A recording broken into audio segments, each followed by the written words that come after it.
Es lo que significa esta palabra antinomianismo, oposición a la ley. Se refiere a la doctrina que enseña que la ley moral no es obligatoria para los cristianos como regla de vida. Esto es lo que enseña esta palabra. El antinomianismo dice lo siguiente: yo ya soy salvo, Dios me ama, mi alma ha sido ya redimida de la condenación del infierno y no importa que viva en el pecado o cómo viva mi vida.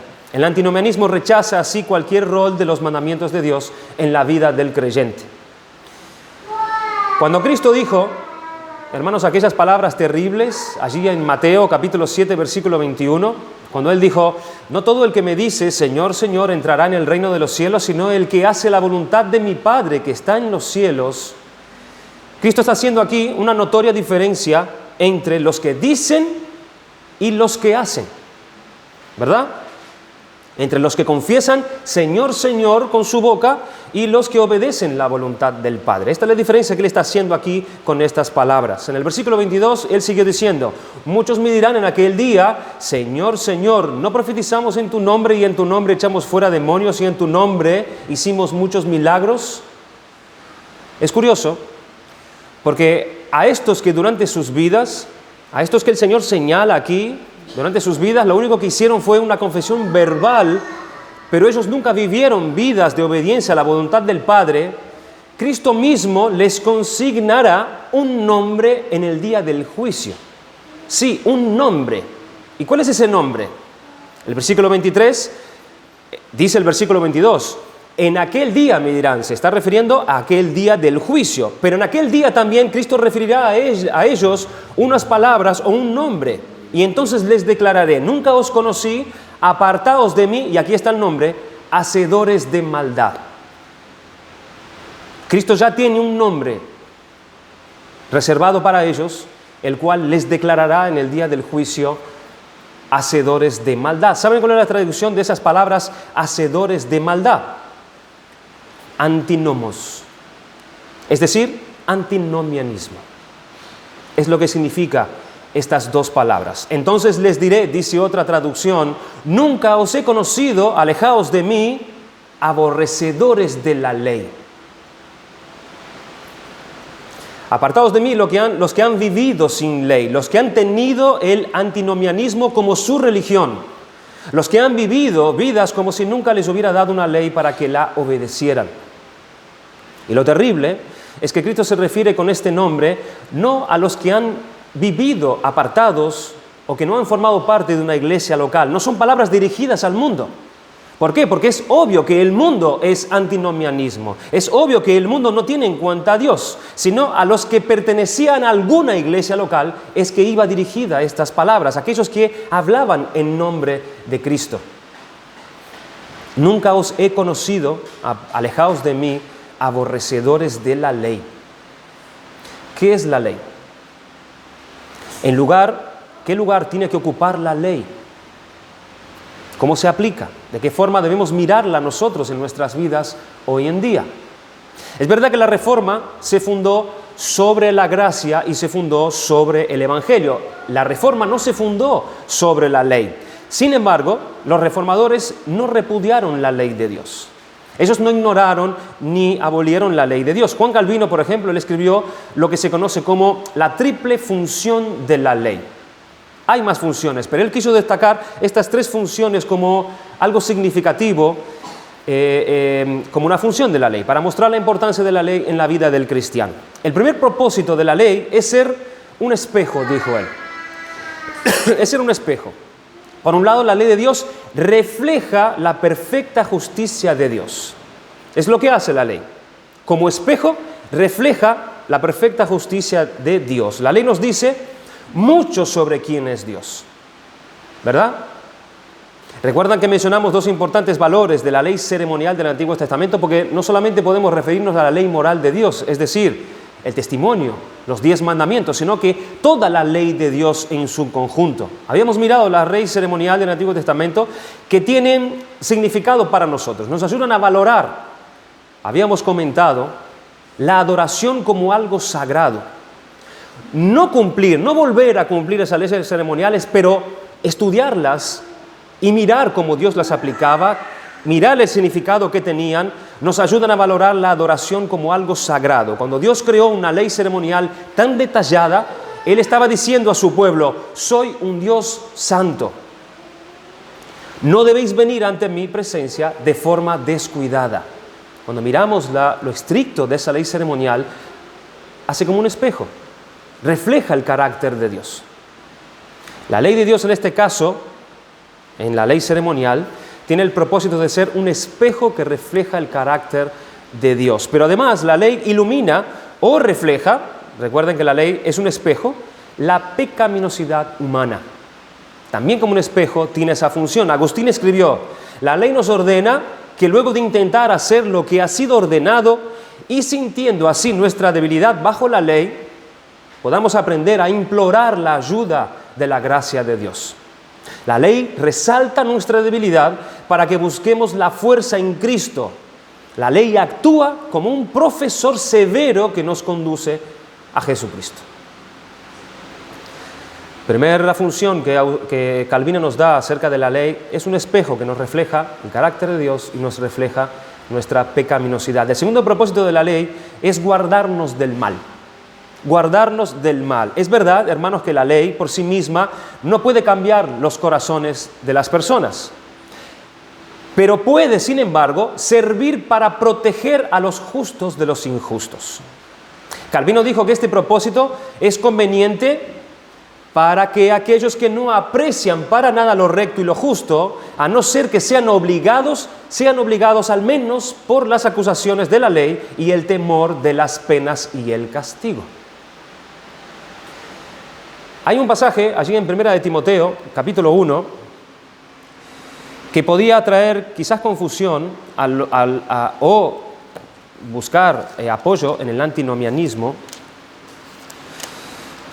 Las palabras de Pablo a Timoteo, que dice lo siguiente.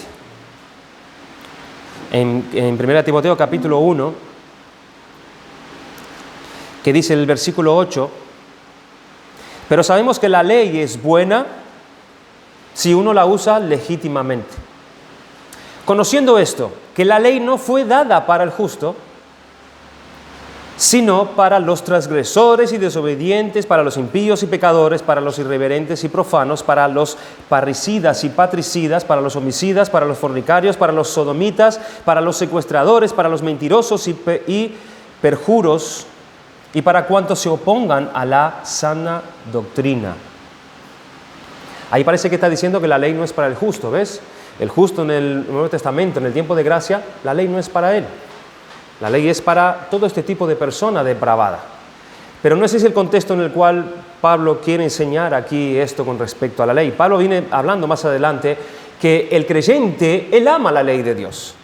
¿Por qué no es para él? Porque él anda cumpliendo la ley de Dios.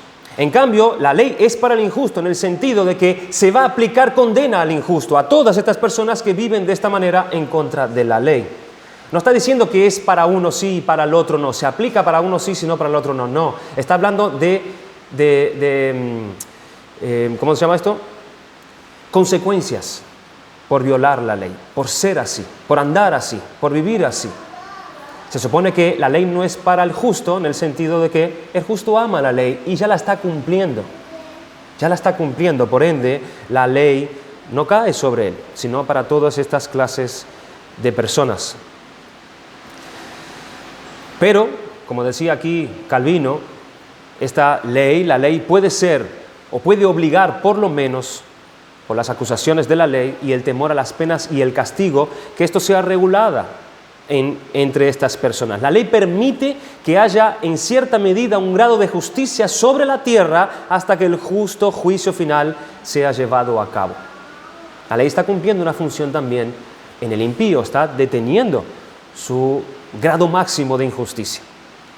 El tercer propósito de la ley es revelar lo que le agrada a Dios. Es un espejo, sirve para retener el mal, pero también nos revela lo que le agrada a Dios o lo que le desagrada a Dios. Como hijos renacidos de Dios, La ley ilumina nuestras mentes sobre lo que le agrada a nuestro Padre, a quien nosotros buscamos servir y honrar. El cristiano se deleita en la ley del mismo modo que Dios se deleita también en ella. Jesús dijo, si me amáis, guardad mis mandamientos. El reflejo del amor a Dios es el guardar la ley, es el obedecer la ley. Es lo que dice en Juan 14:15. Esta es la función más elevada de la ley. ¿Cuál es? Servir como un instrumento para que el pueblo de Dios lo pueda honrar y glorificar. Al estudiar la ley de Dios y meditar en ella, nosotros estamos asistiendo a la misma escuela de la justicia, hermanos. Aprendemos qué es lo que le agrada a Dios y qué es lo que le ofende a Dios. La ley moral de Dios nos revela en la Escritura y nos compromete a cada uno de nosotros. ¿Por qué nos compromete? Porque hemos sido redimidos de la maldición de la ley de Dios, pero no de nuestro deber de obedecerla. Hemos sido redimidos de la maldición de la ley, o sea, a los que están bajo, todas estas personas que hemos leído, ellos están bajo la maldición de la ley, pero nosotros hemos sido quitados debajo de la maldición de la ley, pero no de nuestro deber de obedecerla. Entonces, ¿cuál es el enfoque general dentro del cual tenemos que ver la ley de Dios? Y lo habíamos dicho el domingo pasado. La ley ha sido nuestro ayo para llevarnos a Cristo a fin de que fuésemos justificados por la fe. La ley nos guía, la ley nos muestra. Toda la ley del Antiguo Testamento, la ley ceremonial, la ley judicial, la ley civil, como vamos a ver ahora, la ley moral, toda estaba enfocada a ella para dirigirnos hacia la gracia de Dios. Ella nos decía, no, por aquí no. Por aquí hay condenación, por aquí hay maldición, por aquí no. Y ahí la ley severamente nos lleva como un ayo hasta Jesucristo. Para que nosotros fuésemos justificados por la fe y no mediante la ley. Porque por medio de la ley, decía Pablo, nadie será justificado delante de Dios. La ley es un ayo. Ese es el enfoque general dentro del cual nosotros tenemos que mirar la ley. Hemos estado mirando en el primer párrafo el principio original de la ley de Dios, ¿se acuerdan? Respecto al cuándo y al cómo la ley de Dios fue dada al hombre por primera vez. La ley fue dada a Adán desde el momento de su creación. Desde el momento que Adán es creado, ya la ley de Dios es allí, puesta en él, introducida en él. La ley fue dada a Adán desde el momento de su creación. Dios mismo la escribió en su corazón y se la dio por dentro de él. Cuando Dios creó al hombre, como lo creó a su imagen y semejanza, le imprimió en él los mismos principios por los cuales Dios mismo se rige. Eclesiastés 7:29, aquí solamente esto he hallado, que Dios hizo al hombre recto, pero ellos buscaron muchas perversiones. Habíamos dicho también que esta ley, escrita en los corazones de los hombres, es personal. Es decir, cada hombre está obligado por ella y es a esta a la que tiene que dar cuenta. Es una ley personal, está escrita en el corazón de cada ser humano, hecho a la imagen de Dios. Esta ley, escrita en los corazones, es completa. Es decir, todas esas cosas que Dios había escrito en el corazón de Adán son las que tenía que obedecer él y su posteridad y a las que tenían que estar sujetos, porque todas comprendían una completa voluntad de Dios. Es completa. También es exacta. Eso era lo que Dios quería. Eso era lo que Dios exactamente demandaba y no otra cosa. Era una ley exacta. Y también hemos visto que esa ley escrita es una ley perpetua. No era cosa de un día, cuando le viniera bien o en gana, no le pareciera o podría ser, sino una cosa de cada día por toda su vida sujeta a esa ley. Esa ley escrita en su corazón es perpetua para el hombre, desde que nace hasta que muere y pase la eternidad. Hasta el día de hoy, hermanos, hasta el día de hoy, fíjense que estamos hablando desde el día de la creación, cuando Dios por primera vez reveló esta su ley en el corazón de Adán y Eva. Pero hasta el día de hoy, todos los niños, todos los seres humanos siguen naciendo, siguen viniendo a este mundo con esta ley escrita en sus corazones. Hasta el día de hoy, cada niño que nace en esta tierra, la imagen y semejanza de Dios, nace con esta ley escrita en sus corazones. En el párrafo 2 y 3 y 4 hemos visto la codificación de la ley, es decir, la ley dada a Moisés en el monte Sinaí. La ley, no ya en el tiempo de su origen, sino la ley dada en el Sinaí, en el antiguo pacto. La ley que Dios reveló a Israel por medio de Moisés, nosotros podríamos llamarla la codificación de la ley. Es decir, Dios quiso reunir sus leyes y normas en un código. Reunir sus leyes de forma ordenada y por escrito. Dios quiso hacer eso. Los autores de la confesión lo plantean en 3 párrafos. El párrafo 2, la ley moral, es decir, los 10 mandamientos. El párrafo 3, la ley ceremonial. Y el párrafo 4, las leyes judiciales. Los autores de la confesión y los estudiosos de las Escrituras han dividido las distintas leyes en categorías. Aunque esto es algo meramente artificial, ya que los israelitas nunca dividieron la ley de Dios en segmentos tan delimitados. Para ellos, cada parte de su vida, para ellos, cada parte de la ley tenía que ver con su relación con Dios al completo, por completo.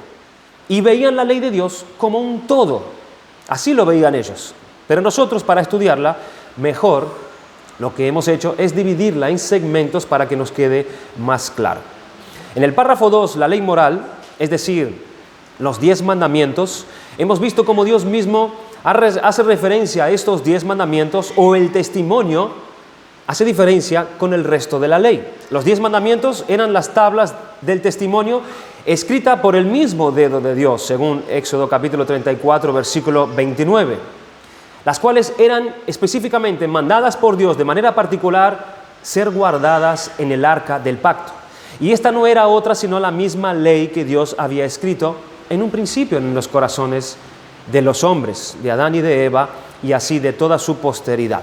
Así que Dios lo que hace en el Sinaí, hermanos, es reforzar y dejar del todo claro y evidente esa ley, esa misma ley escrita en sus corazones, esa su voluntad perfecta que por causa del pecado había quedado debilitada en el hombre.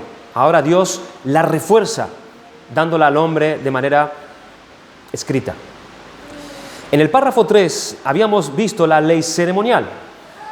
Y prácticamente, hermanos, todo el libro de Levítico, que tenía que ver con el tabernáculo, que tenía que ver con las ofrendas, los sacrificios, el sacerdocio levítico, las fiestas anuales, las comidas puras e impuras, las leyes de alimentación, las leyes de higiene.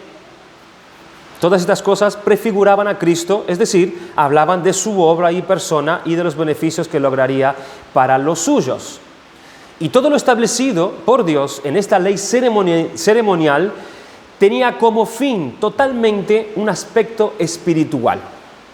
Había que cumplirla de manera material, de manera temporal, de manera física, porque había allí elementos, pero era una ley totalmente espiritual. Las leyes ceremoniales han sido abolidas en cuanto a su uso, pero no en cuanto a su efecto. Hasta el día de hoy nosotros podemos recibir o, en cierto modo, en la iglesia, los beneficios de aquellas leyes ceremoniales, porque en Cristo han sido todas cumplidas, y porque en Cristo han sido todas cumplidas, se ve entonces el beneficio de la obra terminada y culminada de Cristo a favor de su pueblo. Así que no perdió su efecto. Perdió sí su uso, pero no su efecto. La importancia no recaía en las ceremonias en sí mismos, sino en el fin de estas, en el fin de las mismas. De ahí la importancia de la ley ceremonial. Es espiritual. Tenían el propósito de mantener viva la esperanza de la espera. Todos esos sacrificios, todas esas fiestas, es como si Dios dijera: vamos a reunirnos para recordar. Vamos a reunirnos para traer delante de ustedes mis promesas. Vamos a recordar aquí en estas fiestas que yo establecí cada año en cierta medida, lo que yo hice es por ustedes, para que ustedes no se olviden mi fidelidad. Vamos a avivar, vamos a recordar la esperanza y vuestra fe. Y esto es un poco, hermano, el propósito también de la Santa Cena. ¿Cuál es el propósito de la Santa Cena? Es traer a la memoria lo que Dios hizo en Cristo por nosotros, por medio de su sacrificio y su entrega en la cruz a nuestro favor. Es anunciarnos con fe que creemos en su promesa que Él va a regresar a buscarnos y a hacer justicia una vez y para siempre. Eso es lo que hacemos. Dios dice, vengan, tomen los elementos y recuerden y traigan a memoria. Eso es lo que está haciendo, eso es lo que hacía en estas fiestas. Avivar la esperanza de lo que estaba por venir. Nosotros recordamos lo que Cristo ha hecho, pero también recordamos lo que Él vendrá a hacer en su venida. Ahora en el párrafo 4, vamos a ver este tema de la ley judicial o civil. Vamos a leer lo que dice allí el párrafo 4, que es lo único que nos va a dar tiempo para ver hoy y podamos también sacar un beneficio espiritual en cuanto a este tema de la ley judicial o civil. Párrafo 4 dice así: Dios también les dio a los israelitas diversas leyes civiles que expiraron juntamente con el estado de aquel pueblo, no obligando ahora a ningún otro en virtud de aquella institución. Solamente sus principios de equidad son utilizables en la actualidad.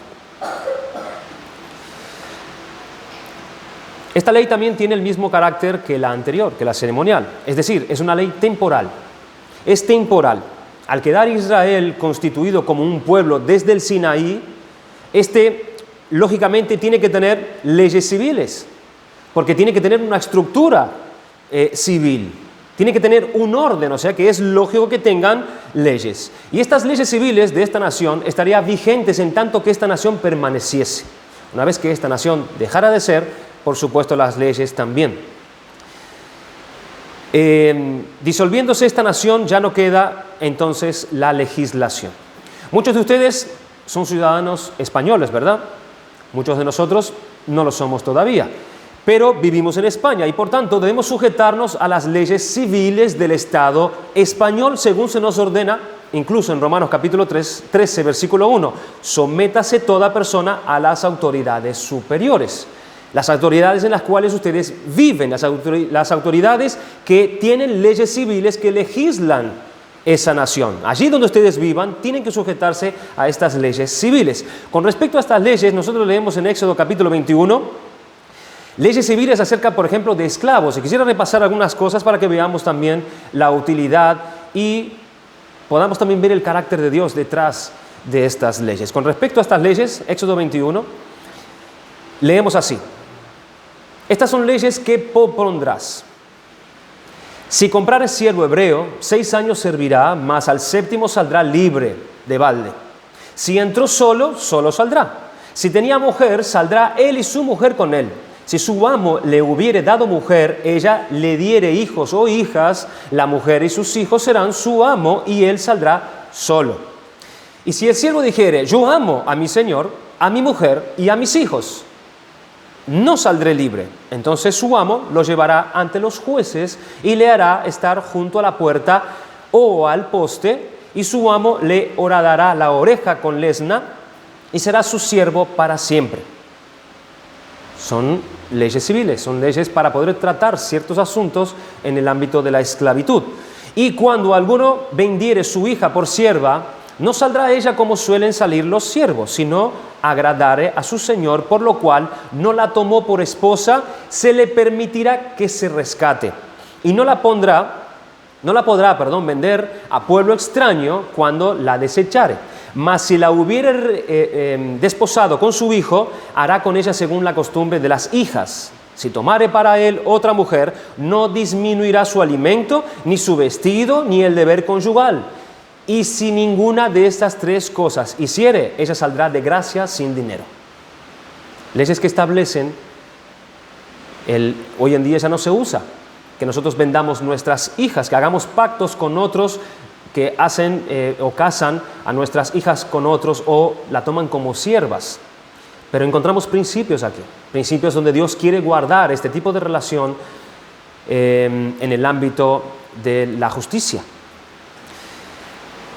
Del versículo 12 al 21 hay leyes sobre actos de violencia.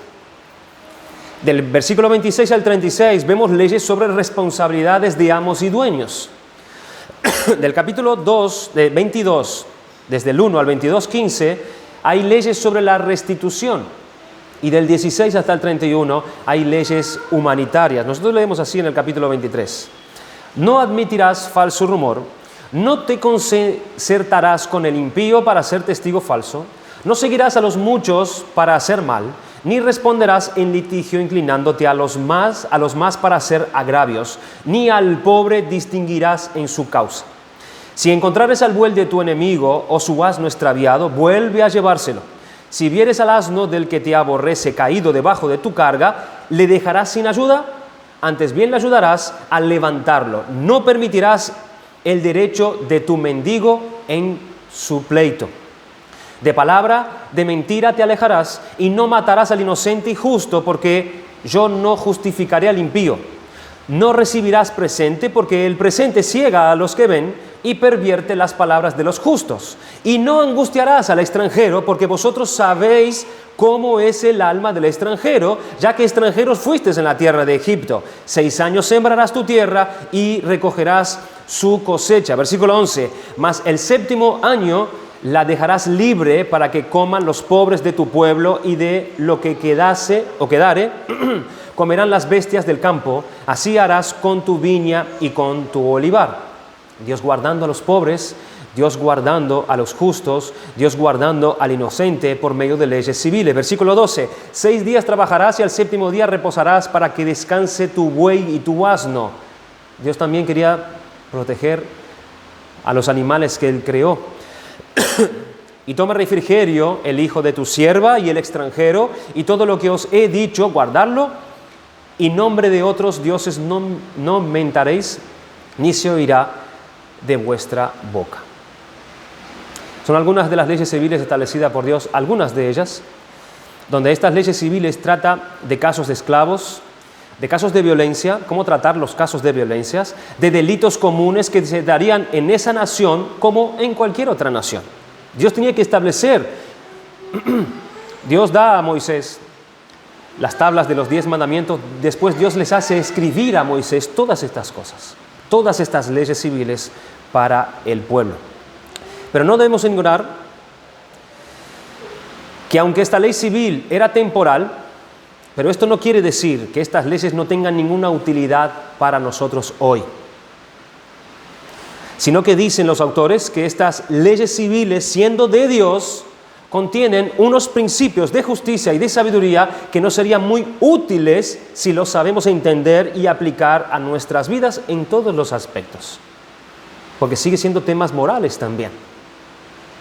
Sigue siendo temas de misericordia también. En 1 Corintios capítulo 9, versículo del 8 al 10, Pablo coge esta ley civil y la toma para poder aplicarla, y de ahí él deduce alguna verdad para la aplicación de la vida de la iglesia, tomando una ley civil. Y esto es algo extraño, como el mantenimiento del ministerio de la predicación del Evangelio. Él dijo, ¿digo esto solo como hombre? ¿No dice esto también la ley? Está hablando de la ley civil. Porque en la ley de Moisés está escrito, no pondrás bozal al buey que trilla. ¿Tiene Dios cuidado de los bueyes? ¿O lo dice enteramente por nosotros? Pues por nosotros se escribió, porque con esperanza debe arar el que ara, y el que trilla con esperanza de recibir del fruto. Aquí Dios nos está enseñando que todo trabajador es digno de su salario, aun aquellos que ministran el Evangelio. Y Él está tomando un ejemplo de la ley civil para poder traer esto como sabiduría y enseñanza para la iglesia. Dentro de esta ley civil entran las leyes de higiene y de alimentación. La lista de alimentos puros e impuros que se recoge en Levítico 11, hermanos, es casi igual, por algunas diferencias, de alimentos puros e impuros que se recoge o que nosotros, tratamos de evitar o comer hoy en día. Puede que sea cierto que podemos consumir carne de cerdo, porque allí está, Dios prohíbe comer carne de cerdo, pero puede ser que hoy nosotros sí comemos carne de cerdo. ¿Por qué? Porque es menos peligroso que entonces. Es menos peligroso que entonces. De hecho, Pedro aprendió en Hechos capítulo 11 que se le permitía hacer precisamente eso, pero Cristo ya había tratado este asunto según Marcos capítulo 7, versículo 14 y 23. En ese pasaje el Señor decía esto: haciendo limpios todos los alimentos. Cristo no quería decir aquí Escucha, Cristo no quería decir aquí que todas las leyes sobre alimentos del Antiguo Testamento carecían. Él no estaba queriendo decir eso, o hubieran carecido de importancia, sino que su utilización errónea siempre había sido dañina espiritualmente. Como la costumbre de los fariseos de lavarse las manos, no lavarse las manos contaminaba espiritualmente. Dios nunca pretendió que su pueblo creyera que la verdadera religión era cuestión de comer ciertos alimentos o de lavarse las manos antes de comer. No era ese el propósito. Dios había dado a su pueblo rigurosas leyes en cuanto a la comida, en cuanto a la higiene, con el fin de proteger su salud, pero con más importancia aún para mostrarlos como un pueblo distinto en el mundo antiguo. Así que cuando Cristo libera a sus discípulos de la adhesión estricta a las leyes sobre alimentos, los principios que hay detrás permanecían inalterables. Ellos debían ser personas limpias, sanas y cuidadosas en sus hábitos y en todos los aspectos de su vida. Cuando Cristo nos libera de la letra de la ley, no nos libera de su espíritu. Hace 200 años, las familias tiraban sus desperdicios en la calle con la esperanza de que fuera la lluvia la que se los llevaría. Así era como no pasaba el camión de la basura. La gente sacaba su basura a la calle y esperaba que la lluvia fuera quien se los llevara. Pero en verano, cuando no llovía, había frecuentes brotes de tifus. El tifus, transmitido por pulgas, porque por ahí se transmitía el tifus, es una enfermedad provocada por una bacteria llamada Rickettsia. Se propaga a las personas mediante el contacto con pulgas infectadas. Las pulgas se infectan cuando pican a animales infectados, muertos, como rata, gatos, zarigüeyas y etc. Y cuando llovía, toda esa porquería que arrastraba la lluvia iba a parar a canales, arroyos y ríos. Es así que a finales del siglo XVIII la gente se refería al río Támesis como una fosa séptica en movimiento. Hoy en día damos por supuestas las leyes del Antiguo Testamento en materia de higiene y saneamiento. Es decir, Dios tenía razón. Dios tenía razón. Hace más de 3.000 años Dios había establecido normas de saneamiento para su pueblo cuando, entre otras regulaciones, había ordenado que se excavaran letrinas en las afueras del campamento. Allí en Deuteronomio capítulo 23, versículo 12 y 14 dice: tendrás un lugar fuera del campamento donde salgas. Tendrás también entre tus armas una estaca, y cuando estuvieres allí fuera cavarás con ella, y luego al volverte cubrirás tu excremento, porque Jehová tu Dios anda en medio de tu campamento para librarte y para entregar a tus enemigos delante de ti. Por tanto, tu campamento ha de ser santo para que Él no vea en ti cosa inmunda y se vuelva de en pos de ti. Dios ordenó además que si alguien encontraba una mañana un lagarto en la olla con la que se cocinaba, él debía inmediatamente romper esa vasija. Levítico 11, 32 y 33. Puede que sea esto una ley quizás que suene demasiado rigurosa, drástica para algo tan poco importante como una vasija de barro, pero pronto enseñaría a la gente a dejar su recipiente boca abajo durante la noche, minimizando esa forma de riesgo de contaminación. ¿Ven la intención de Dios? Semejante higiene puede resultarnos obvia, pero hoy en día, hermanos, estamos mandando equipos médicos a todo el mundo, hoy en día todavía, para enseñar las medidas de higiene básicas. En la Edad Media, la tercera parte de la población europea pereció víctima de la peste, principalmente porque se desestimaron normas de higiene tan sencillas. Hace algunos años se publicó un pequeño libro llamado Ninguna enfermedad, y este libro lo publicó un médico llamado S.L. McMillan, y el libro venía a demostrar ¿Cuántas de las enfermedades actuales podrían evitarse si se siguieran las reglas bíblicas del Antiguo Testamento? Así que, antes de que dejemos de lado las leyes sobre higiene del Antiguo Testamento, deberíamos preguntarnos, ¿qué significan? ¿Qué aplicación puede tener estas leyes en mi vida, en nuestra vida hoy en día? Hermanos, todas ellas son pertinentes para nosotros. Jesús nos mencionó que ninguna de ellas hubiera perdido vigencia y hay principios que extraer de cada una de ellas. Estas leyes nos enseña además que la naturaleza de Dios es pura en todos los sentidos y que Él espera lo mismo del pueblo que lo representa a Él. Algunos cristianos argumentan que estas leyes sobre higiene, sobre alimentación, poco o nada tienen que ver con el bienestar físico de la sociedad, sino que simplemente formaban parte de las reglas del ceremonial, como asegurar que el pueblo de Israel mantuvieran de una manera distinta de los demás pueblos. Pero eso es una ceguera muy grave.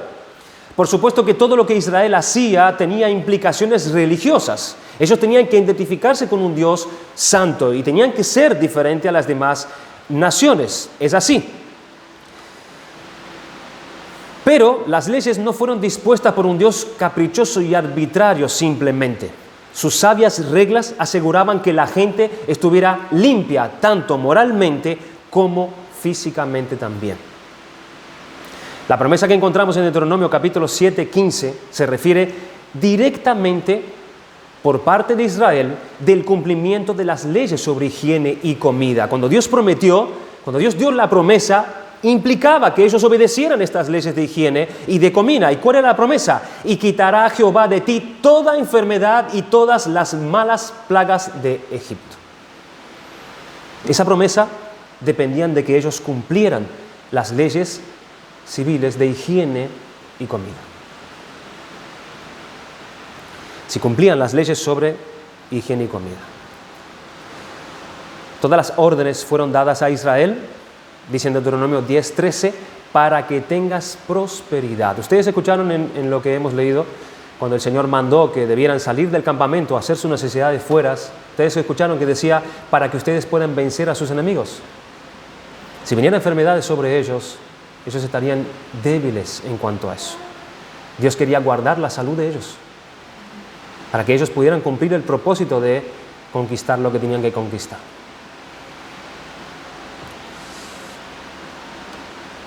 Hay muchas otras leyes generales. Por ejemplo, al parecer hoy en día,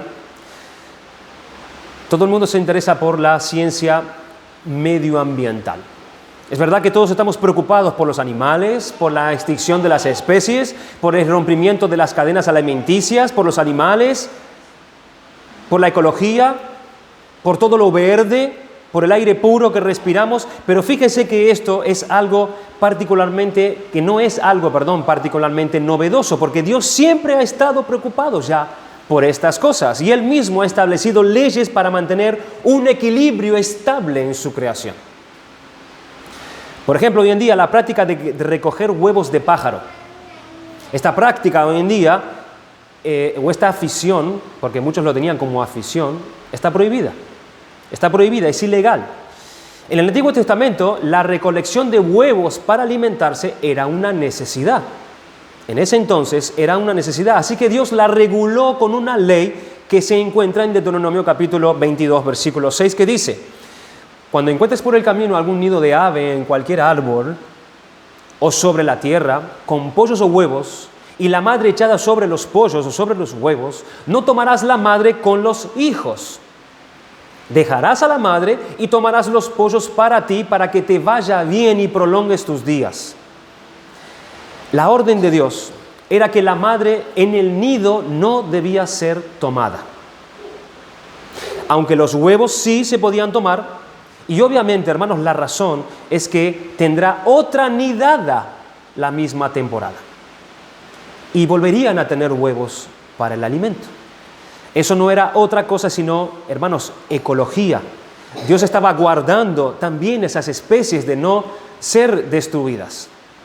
Se trata de cuidar el mundo en que vivimos y de administrar inteligentemente nuestros recursos.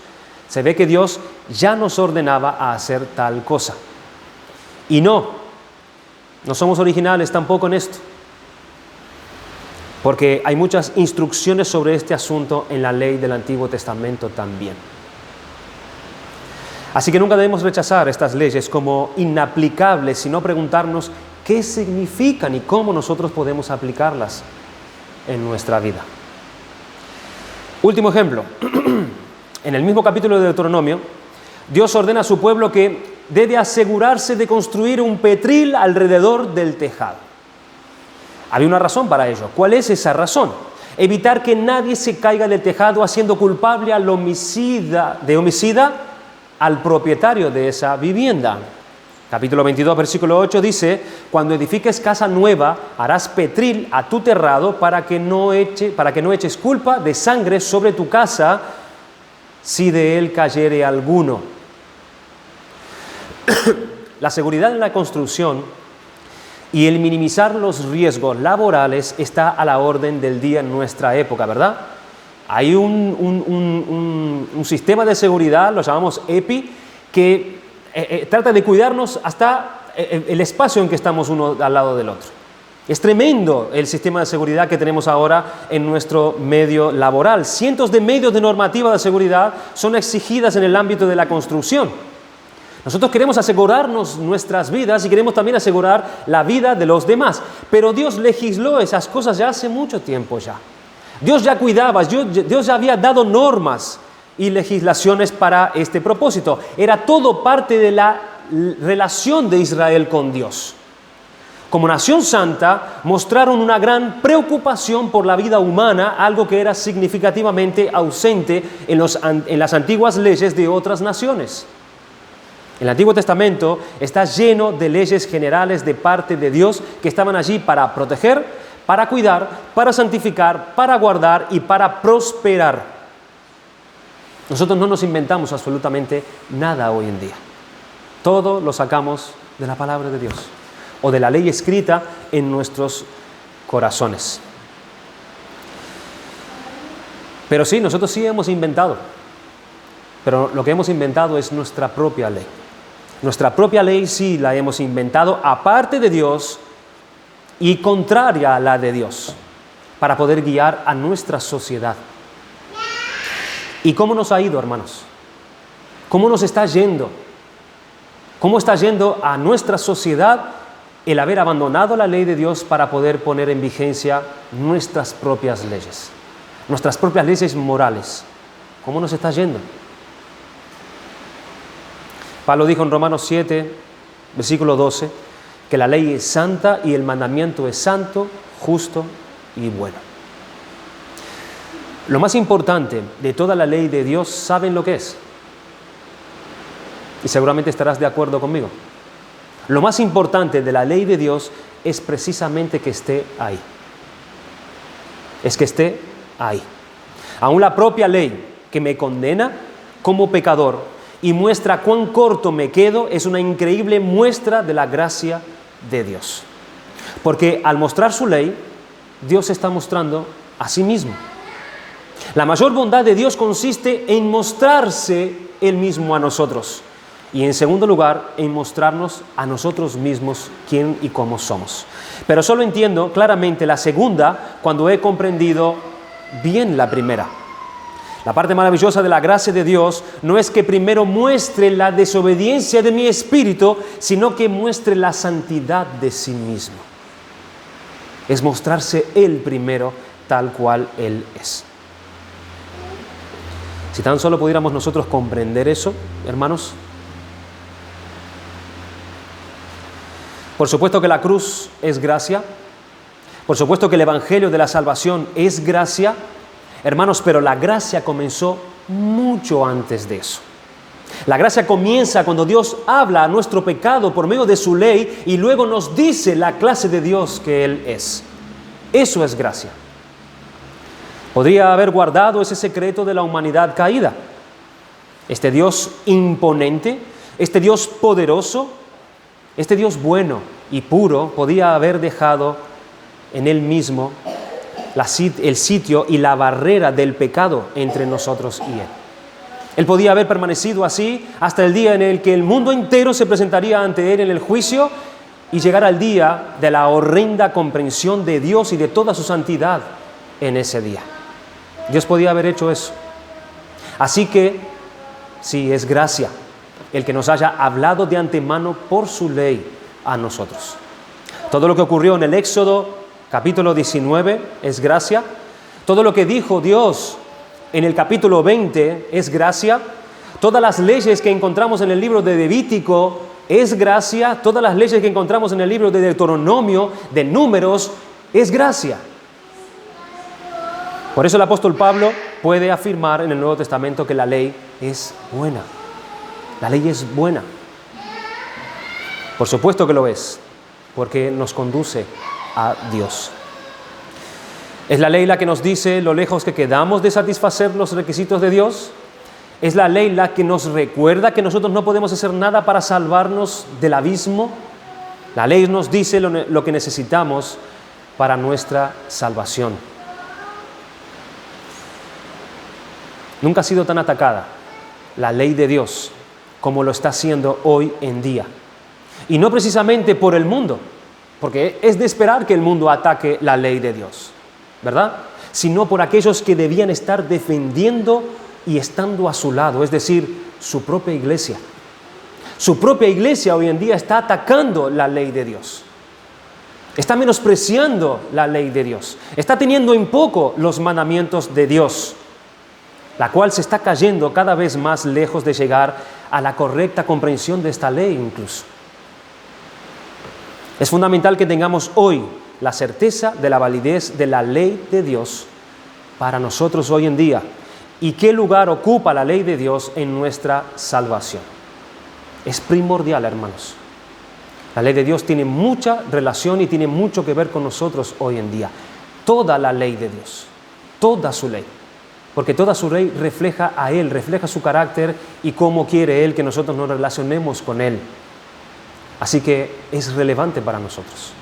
El próximo día veremos en el capítulo 5, 6 y 7 el alcance que tiene esta ley de Dios, la ley de Dios y los creyentes y la armonía entre la ley y el Evangelio.